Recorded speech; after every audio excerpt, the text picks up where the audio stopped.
Join us today on Beyond the Lair, where we have a conversation with Leah Coss, co-founder of Build a Biz Kids program, teaching youth ages 6 to 14 about entrepreneurism and life skills. Leah talks about her journey, her why, and the impact that instilling confidence in youth can make. Hello, everyone. My name is Gina Jackson Montgomery, and we are Beyond the Lair. And I'm Dean Montgomery. And we would like to welcome an amazing colleague and friend, Leah Coss. She is co-founder of Build a Biz Kids and founder of BBK Network. Leah Coss is a visionary leader revolutionizing education by equipping youth with essential skills, hands-on experience, and a growth mindset so they can thrive and rapidly evolve in this world. As the co-founder of Build a Biz Kids and founder of BBK Network, Leah leverages her extensive background in franchise systems to develop scalable, cost-effective learning models that reach even the most vulnerable demographics. Her innovative approach to programming combines advanced learning methodologies with strategic collaborative partnerships to maximize and impact and foster a culture of growth and inclusion. Wow. Welcome to the program, Leah. Apologies for all the long words and tongue twisters in there. That is an excellent bio, and we're so pleased to learn more about you. But first and foremost, I would like to tell everyone how we met and how our path crossed. Ryan St. Germain, which is also in this podcast series for the next 5 weeks, introduced us. And funnily enough, you and Ryan have really never met. Just on Zoom. Just on Zoom. And the way that networking works, as we know to all of our listeners, is somebody knows somebody. And if they don't think that there's a fit, they can introduce somebody to somebody. And we are those somebodies.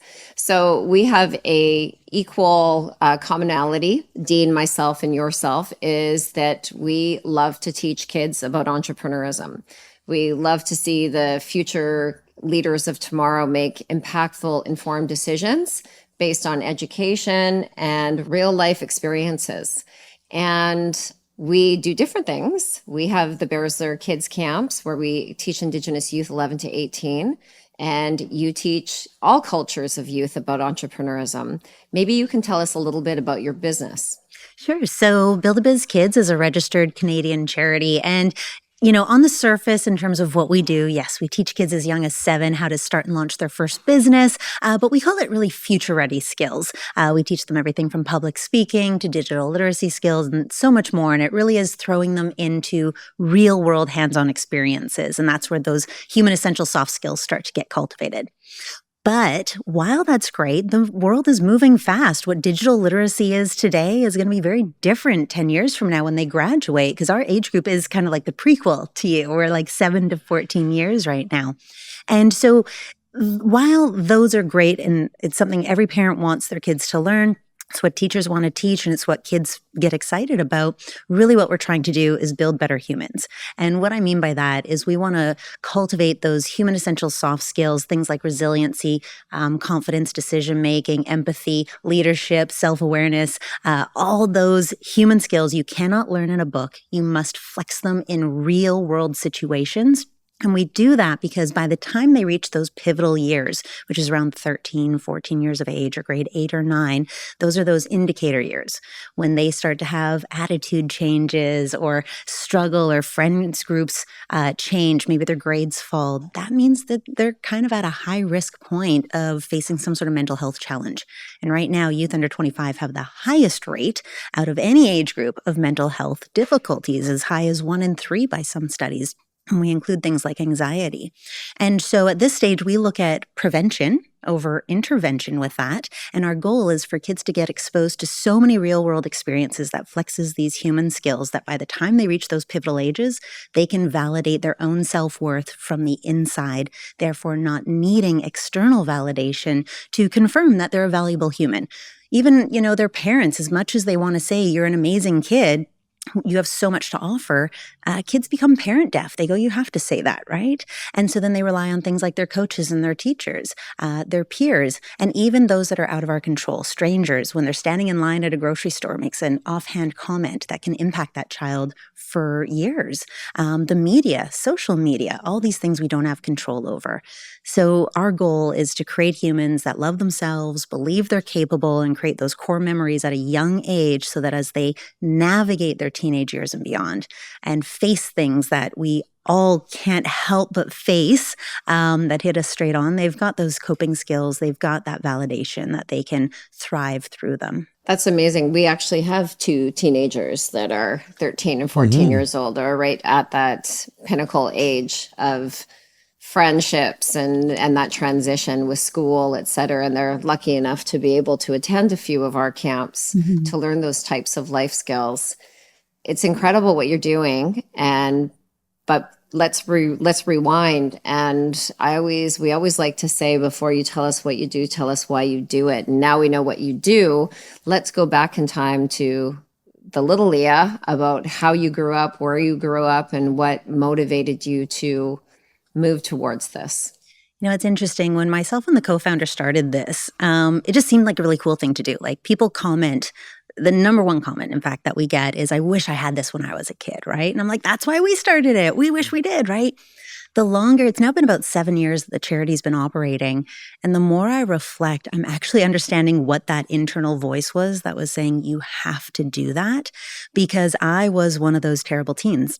I changed schools 10 times. My parents divorced when I was 4, not an uncommon story. It was not a friendly divorce. But then I encountered step parents on both sides, one that was very cruel, abusive, and things of that nature, and had a big impact on me. And I grew up just feeling like I didn't have anyone advocating for me. I felt like my parents were making decisions that weren't necessarily with my interest in mind. I felt like I had lost a lot of trust with the adults in my life. And so when I hit that pivotal age of 13, 14 years of age, I started making my own decisions, and they were pretty terrible. So I mentioned that I changed schools 10 times. Some of that was because I was getting myself deliberately kicked out of school. I was actually called in to do a bit of a panel, if you will, a bit of a survey with a city who was looking at gang violence and prevention. And they were listing off all of these things that high-risk youth have. And they were like, criminal activity of, stealing and theft and breaking and entering and doing drugs and, listed off all of these things. And I'm like, oh no, I've done all of those. Like, I got tattoos when I was 15 that were homemade. Did drugs, sold drugs, eventually wasn't living at home anymore. And just making decisions that didn't serve me. And it's interesting because there was this moment when I was with a boyfriend. I had just gotten kicked out of school and went to a school that, in fact, you only take one course at a time. So I had fallen behind a lot. This was the second or the last half of grade 11.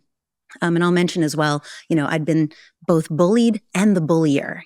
Every time I changed school, I'd put on a new persona. Well, I'm going to be the bullier this time because I got bullied last time, right? And I'd been just penned up this anger inside of me. And I think it was because I overheard a conversation about me as opposed to someone having the conversation with me that my defenses were down. And they said, it was actually the mother of my boyfriend talking to him saying, you two just aren't good for each other.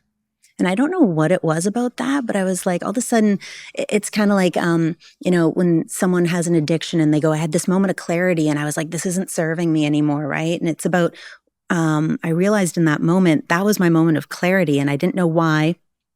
But all of a sudden, my younger self flashed before my eyes.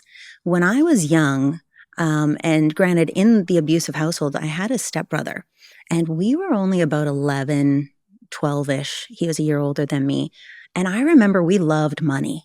I don't know why. We just loved it. I saved every dollar of my allowance. Now, I loved saving money. He loved spending money. So I used to have to hide my money because he'd try to find it. But we were this was like latchkey kid era too. So we were taking buses by ourselves. And it must have been his idea. But all of a sudden, we were going to flea markets. Like I used to joke, if it wasn't nailed down in the house, we were taking it to the flea market and selling it.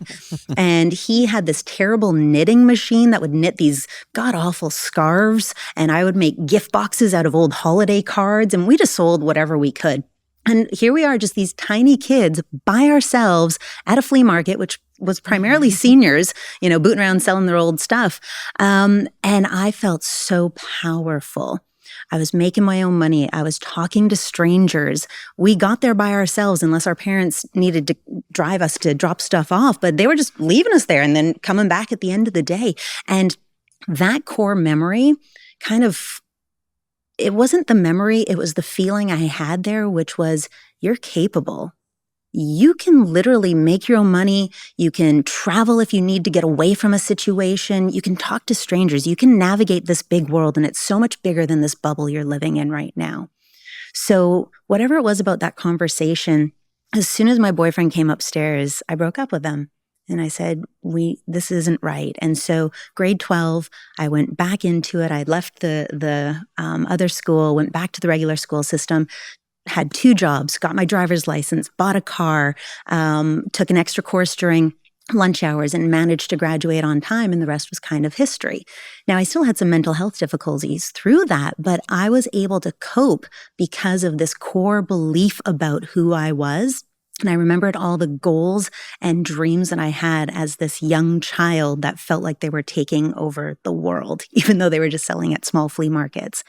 So that memory, I've now come to realize, when we have these experiences, and of course, for me, the entrepreneurial one really resonates. When I see these kids as young as 7 launching businesses, we have a rule at all of our markets. Parents are not allowed at their child's booths. It scares them initially, but then they realize, wow, look at them go. Like, look at them make change. Look at them hear no from a stranger and just bounce back from it like it was nothing. That is that memory, that experience. I want these kids to have these core experiences and beliefs in themselves about their capability, about their value, about what they can do. So if they should need to have that wake-up call, that thing that, if they do fall into a bad crowd, if something like that happens to them and they have that moment of clarity that, yeah, it's time for a change, but I don't know what the change could be, they can reflect back and go, it doesn't matter, I've got the skills. Let's just do something different today. That's amazing. So what did you, when you went through that, right? Mm-hmm. And then tell us what happened between that time in your life and then opening BizKids. Were you working for others? Were you an entrepreneur? So I went to college. I figured out what it was that I needed to do in order to get there. So grade 12 was a very strategic year of making sure I get my C+ as my bare minimum in certain programs. Went to BCIT, which is a fantastic technical school. And when I got out, I had the dream job. It really, literally was. 1-800-GOT-JUNK was the it company. They put what culture is to us today. They invented it, in my opinion. And everybody at BCIT in my age group wanted to work there. I remember showing up to the interview and it was all people I graduated with. And I got the role of a lifetime. What I appreciate about Brian back then is he didn't care about titles. And what I mean is all of us had manager in the title, So straight out of college, I was a franchise development manager. I was selling franchises to grown-ups because I was only like 22 or 3 at the time, selling a franchise for hundreds of thousands of dollars to someone in Florida. And man, I'm making lots of money, doing awesome things, living in this beautiful culture. The thing is my ego got away from me and I decided to leave and I started my own business thinking, on paper, I'm even more equipped than the rest of these people. I went to business school. I'm selling businesses. I'm working for one of the greatest companies in the world. And I started my first business. And after 4 years, sold it, which sounds great, but I was left with a lot of debt. And so, I still, like I said, had my ups and downs, but I never, ever thought of giving up on myself. And so franchising's been a core fundamental part of what I do. I've coached and consulted for many companies and many different industries. And BizKids started because my partner at the time, he had a 8 or 9-year-old son who came home really upset that his peers and other classes at his school got to start a business and his class wasn't doing it. And we thought, let's do this, right? And so we did. And it started as an accident, as a part-time hobby. took only about a year. We started it in 2018. By the end of 2019, I had quit my consulting job. And of course, that was embarking upon COVID, but which is a whole other fun story. But yeah, I decided to just go all in. At that point, I still couldn't describe why. It just really resonated with me. It filled my cup in a way I had never felt before. And I realized this can be bigger. And, to speak to COVID, aside from everything that happened economically and health-wise in the world, it gave me pause to then put all of my consulting and my franchise experience and look at a charity model, which traditionally you don't look at in that way.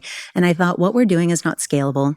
If we're really going to impact mental health, if we're really going to impact the economy, the economics, the skill labor gap, the fact that employers are feeling like youth are coming out of school not equipped with the skills that they need. I mean, you look at the Forbes and LinkedIn top 20 list of skills that they want or that employers want, and 19 or 18 out of 20 of those skills are human skills, those soft skills, right? They're not technical anymore.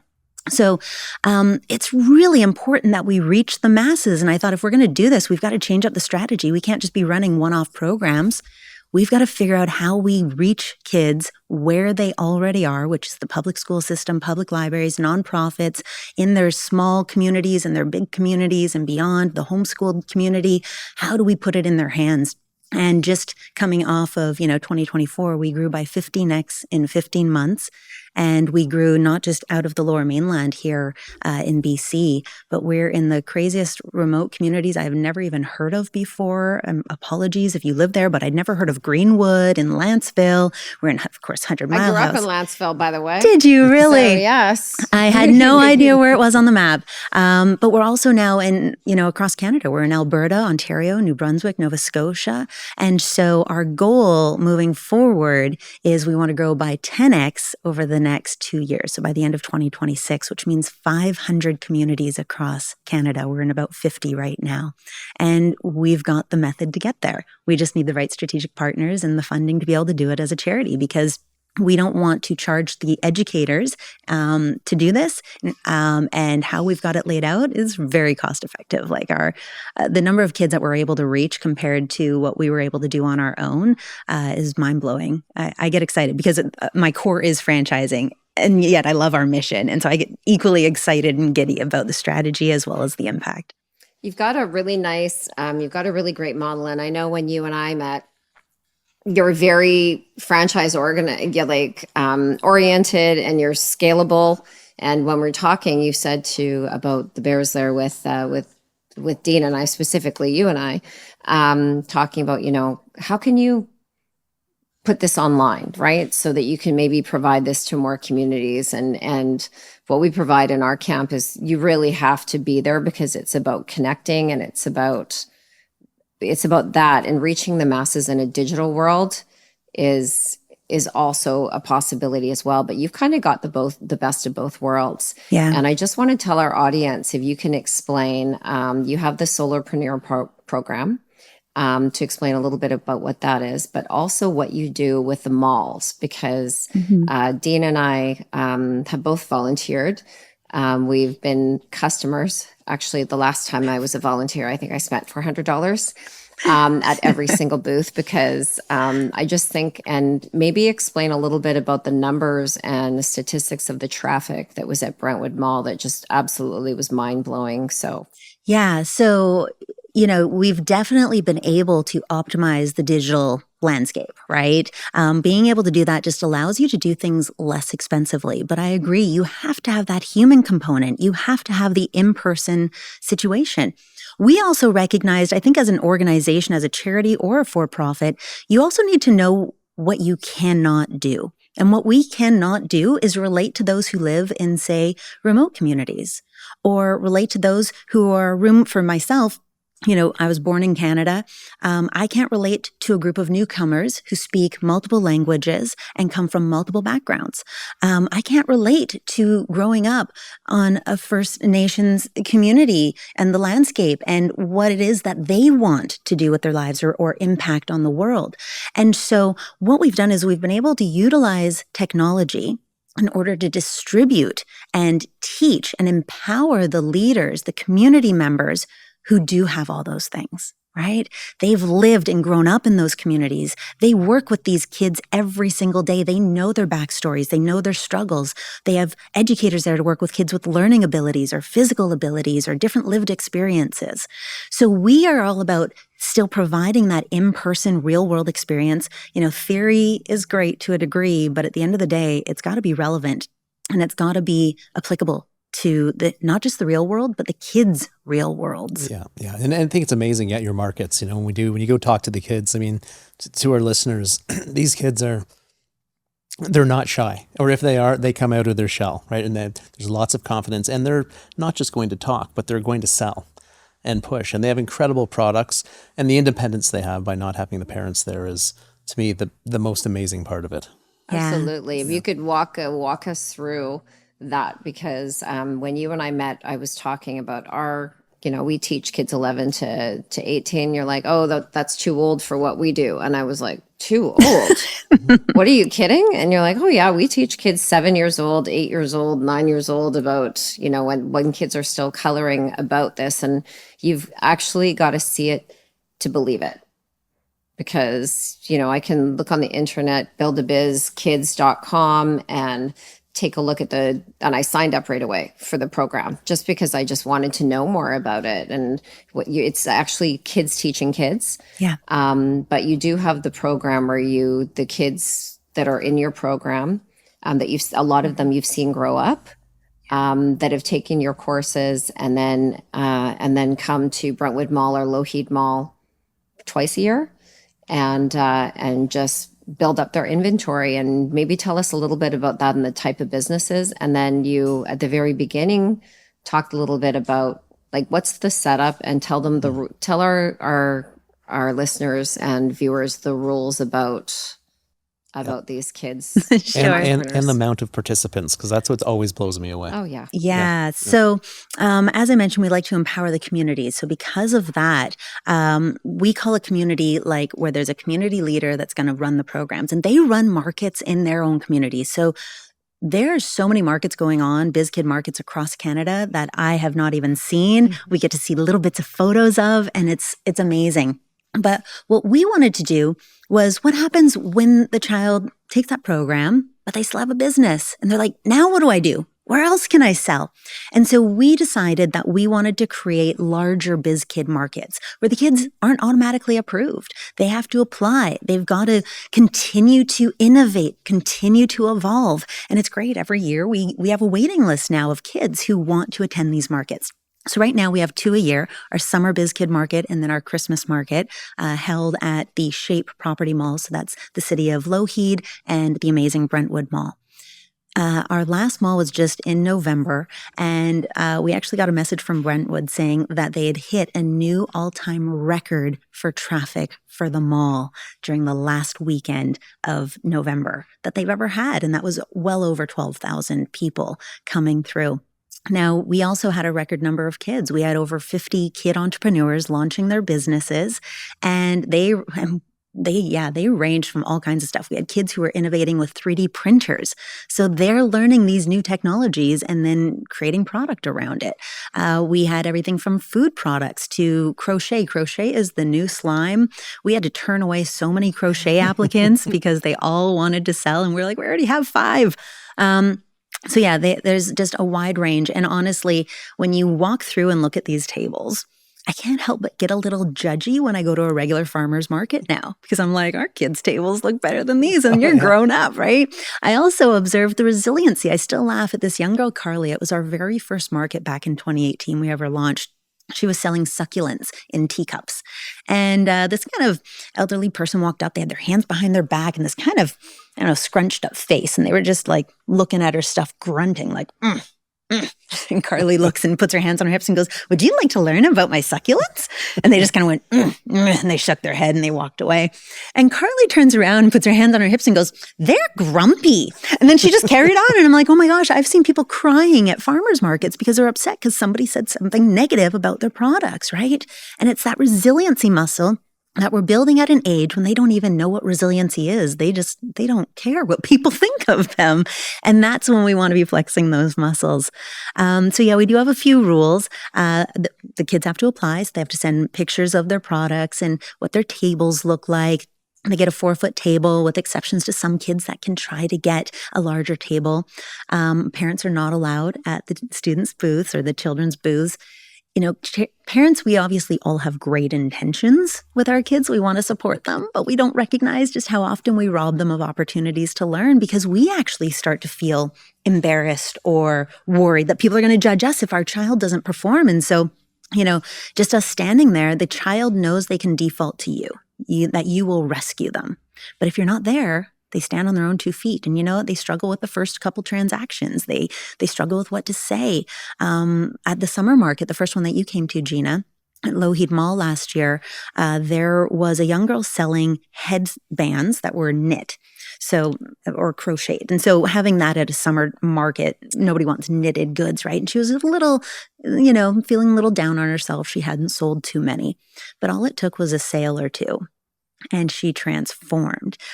What's great as well, unlike, a typical project in school where we all have to make the same project, right? We need the same volcano or we need the same whatever it is we're constructing. Kids feel like there's a right answer. But when they look around, they're like, I'm not selling, but you're selling. How come? You have a completely different product, completely different price point, different product. Even, you're selling twice as much as me, but I've still made more profit than you. Like the metrics are there's no apples to compare to. They're all apples and oranges and pineapples, right? So the kids are realizing I can make different decisions. I can steal from other kids. Oh, they've got their display like this. Oh, they've got their product listed under $5. Oh, listen to their sales pitch. Okay, I'm going to start doing that too. They're learning and evolving. And by the end of that show, this girl with the headbands was a hustler. She was literally coming up to people going, oh my gosh, I've got the perfect headband that would match your shirt. Let me go get it for you. And you couldn't say no to that. Like, no. Of course, you've just coordinated my outfit for me. Of course, I will buy it. Yeah. So this of evolution happens during that market. Wyatt's one other I'll bring up. He had been recommended by a kid who had started again at our very first market in 2018. And so Wyatt was 15 or 16 when he came to the first market. It was 3D printed goods, and he was visibly nervous. He has been given every label that can be given to a child. And so now he's homeschooled, ADHD, dyslexic, et cetera, right? And so very nervous about how he would measure up to these other kids that have been in traditional education or, going to be more confident than me. That one market, he made like $1,000. He did so well. He was the busiest booth there. Between the summer market and our Christmas market, he did 15 other markets all on his own, to the point where now he's not just doing markets and making an average of $1,000 at each one, but he's got people coming up to him saying, can you prototype something for me? And then do a small run of 30. So he's now creating this whole 3D printing business. And it all stemmed from him just putting himself out there and doing it once, and it opened up his world. He's since been able to go on our Meet a Dragon event where he met Brian Scudamore from the Dragon's Den. The kid is he's motoring. He's doing incredible. I actually bought probably $150 worth of things from him at the end of the day. I have him on my keychain. Do you? Yeah. He has him on, it's something that your cell phone can sit on, but he also had this interesting little rabbit where you put your 2 fingers through it, and he has a sister that he was afraid that was walking alone at night, and I can't remember from school or post-secondary or something, and he said, I made this for my sister just in case she ever got attacked. And I'm like, oh my God, I've got to order 10 of these, like for my nieces and for whatever. It's actually quite a weapon, but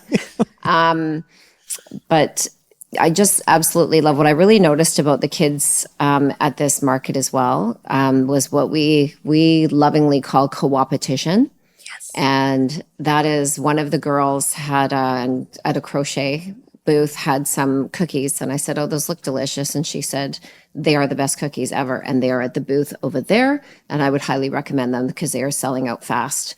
And it was so nice for them to be able to promote each other, yet it wasn't competition, it was co-opetition. And I know that you have a couple serial entrepreneurs that come, but the confidence in being able to sell something, the confidence in being able to merchandise, public speak, We always do something in our camps called Glow and Grow, and that's where somebody gives you something positive and then gives you some constructive comments, and you learn to accept that. And I think that's something that's organically done when you're in sales as well, because like you mentioned, you can't control somebody's mood, but when somebody, comes up and buys something from you or just doesn't and moves to the next booth, you just move on, because that's the way life is. It's not always about protecting our children, which is what every person does nowadays. Please tell your statistic about the radius of where we, during that, when we used to take buses and go off. Yeah, I used to work with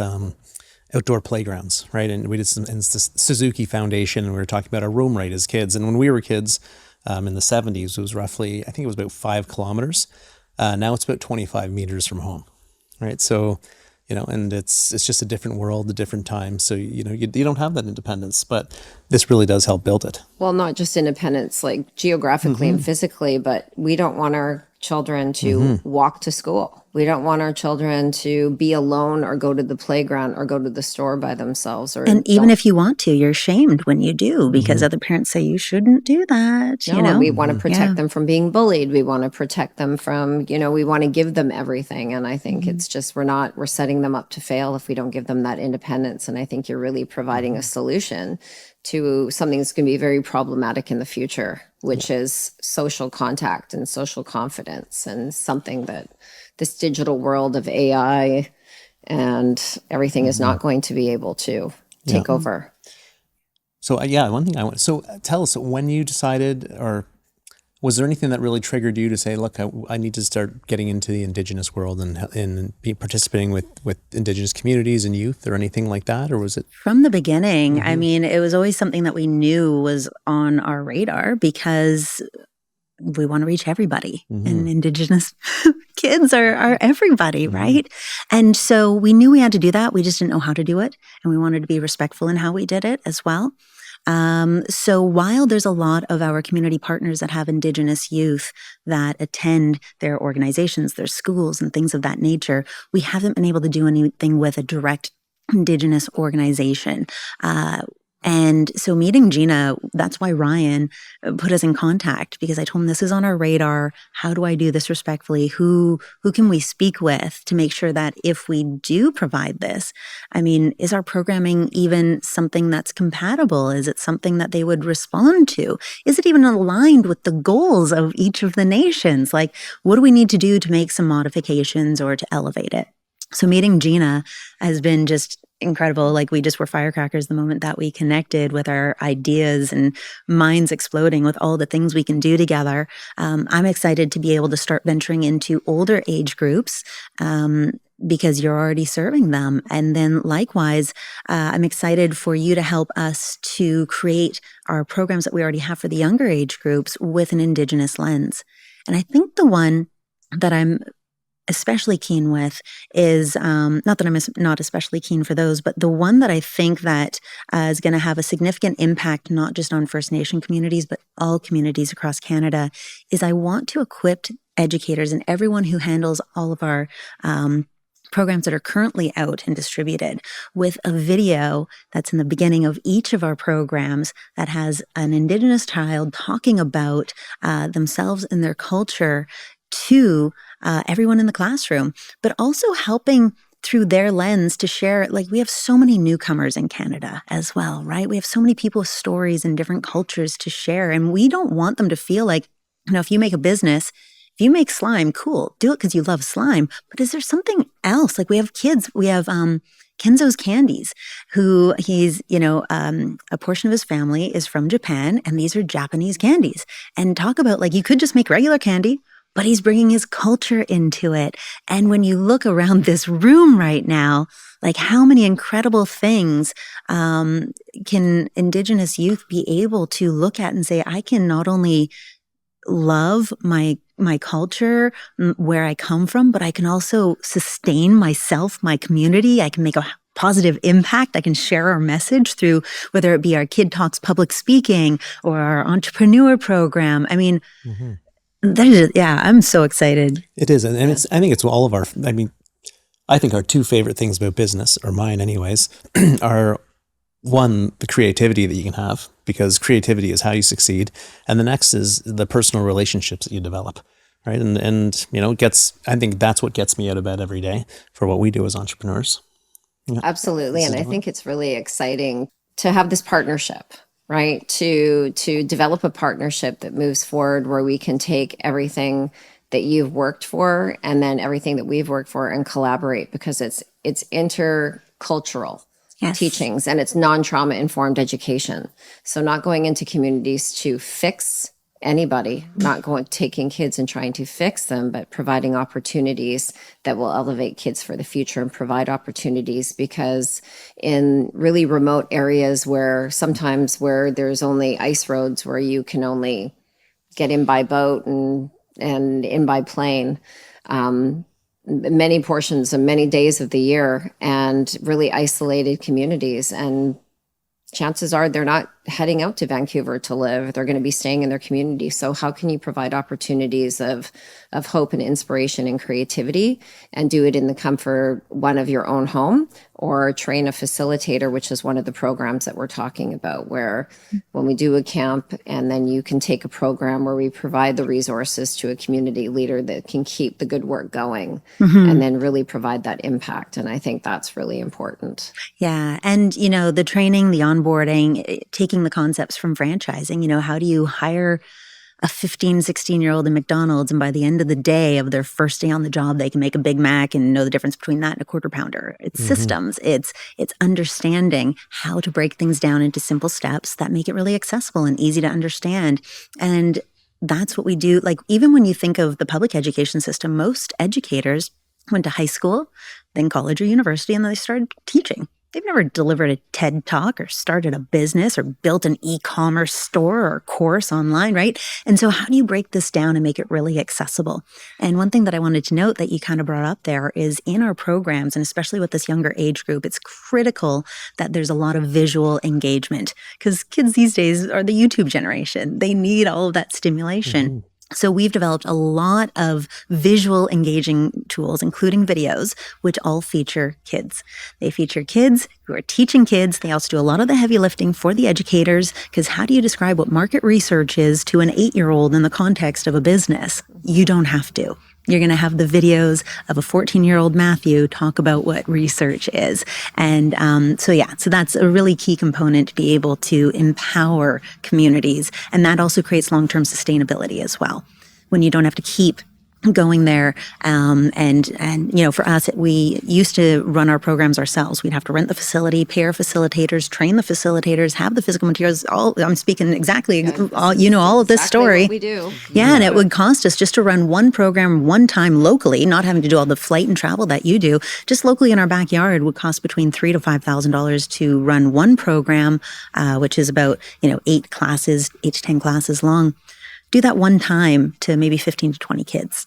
Now, for about the same price or less, we're reaching anywhere from 60 to 220 kids multiple times in a year. It's incredible, the scalability we've been able to have with, I would argue, better impact, because again, it's their own community leaders.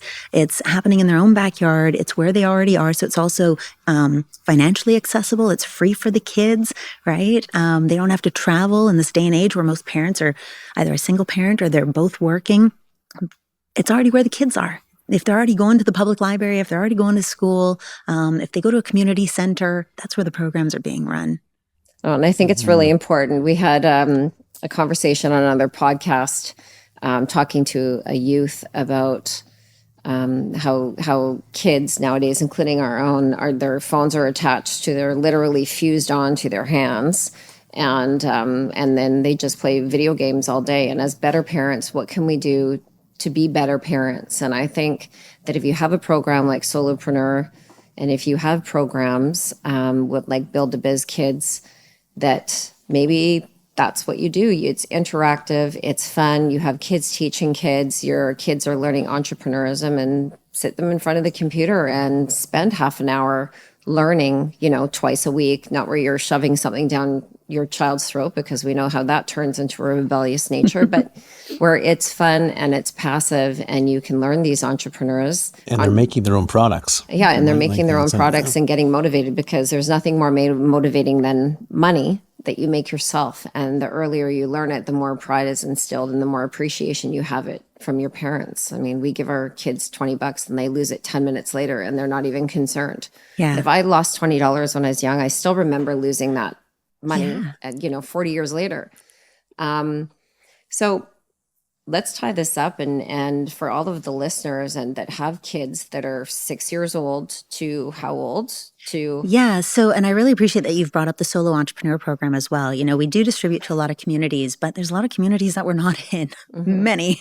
And there's also the homeschool community and parents who are taking an approach where they want their children to also have a program they can do at home. So we do have our Solopreneur, which is our at-home program that doesn't require a facilitator because the entire thing is voice and video guided. Again, tapping into that stimulus that kids need in that age group. So our primary age group is between 7 to 14, but we have kids as young as 5 because the parents are able to help them through it, taking our programs. How do parents sign up for this? How do they find out about this? And is there a certain criteria? Because I know that a lot of people that are listening to our program or watching our program right now are saying, what is this? This is crazy. How come I haven't heard about this before? Because it's certainly something when you talked about, I wish I had this when I was younger. We travel all across Canada, whether you're Indigenous or non-Indigenous. And we've had sponsors, we've had guests in the audience, all cultures that are just like, this is crazy. Like, why didn't I have this when I was younger? And if I did, I would be where I was today, but 20 years earlier. So how do people find out about it? Yeah, for sure. It's funny. I hear that from 50-year-olds and 60-year-olds, but we hire a lot of youth. And when I ask them in our interviews when they're like 20 years old, I'm like, so why did you want to apply? They're like, I wish I had this when I was a kid. I'm like, no, like a 20-year-old is telling me this, right? You were in school yesterday. So the best place to go is to buildabizkids.com. And so if you're a parent and you want your child to have access to a program, you can absolutely get our Solo Entrepreneur program. We even have courses for parents on how to use growth mindset language and things of that nature as well. But if you are an educator, meaning a teacher, a principal, an administrator of a public school, if you are a program coordinator for a public library or a registered nonprofit or charity, and you want to bring these programs to the youth in your community, our Canadian Future Ready Education Grant, we call it CFREG, it is open right now. So you can actually apply, and if approved and you meet our requirements, you're able to gain access to all of the licensing, all of the programming, the physical materials, the digital materials come straight to your community, and it gets auto-renewed each year. As long as you're using the programs actively and reaching a certain minimum number of kids, you just get auto-renewed, and yeah, it can make a big difference really fast. Incredible. Yeah. Right. And your Solopreneur program, if I want to buy it for my children, how do I do that? And how much is it? So you just go online at buildabizkids.com, go to Access Programs. And actually, I think the main button on that homepage is, get it now kind of thing, learn more. So you can buy it right online. Your child accesses everything online, and it's $45. Wow. Yeah. $45. $45, I know. And it's a part of our one-for-one program. So as a charity, that revenue helps us to then reach more kids in other communities as well. So you're also doing a pretty good thing. Wow. So you buy one and then you get one. And then if anyone else is interested in supporting this, because you are a charity and donations are more than welcome to support an initiative like this, how they connect you at the same, they can contact you there. For sure. Yeah. As a charity, we've got big goals and we're looking to grow quickly. Again, we got to meet or reach the masses of the kids quickly to make a big impact on those mental health numbers and the future readiness. So you can go online, you can donate. We are looking for a couple of primary donors as well that want to be the people who help us put the flag in the ground and say, I am going to impact this community, and to have a bigger impact. So if you're interested in looking at that as from a philanthropic impact, or maybe your corporate brand would like to get involved, please let us know. And then with our BizKid events that you mentioned, I'm really excited. We've changed our sponsor package. So now, depending on the level of sponsor you decide to be for these incredibly growing events, we actually give a portion of your sponsor dollars where you get to select a biz kid that you want to sponsor directly as well. And then they can use those funds to help elevate their businesses. Your name gets put right on their table as my business has been sponsored by blank. So I'm really excited to help even the sponsors of events not just have an impact on the event, but actually impact the kids who are attending. Unbelievable. Great work, Leah. This you. is incredibly inspiring. And I know how enthusiastic and passionate you are, and you're the real deal. There's authentic people in this world, and then there is authentic people on steroids. And you are definitely one of them. So thank you so much for sharing with us. If you have a child that is interested in entrepreneurism, if you are a parent and learning more about how that we can relate with our ever-changing children. And if you are somebody that wants to really support this program in educating and elevating and inspiring youth of all cultures, and our Indigenous program that we're collaborating with as well, then you can get a hold of Leah Coss at buildabizkids.com and also us at thebearslairtv.com. So thank you for being with us today. Such a pleasure. Thank you so much. I'm so excited to see what we do together for 2025 and beyond. Yes. Thank you. Thank you. Thanks for listening to Beyond the Lair. Please follow us, download this episode, and follow us on social media on Instagram, Facebook, LinkedIn, and TikTok.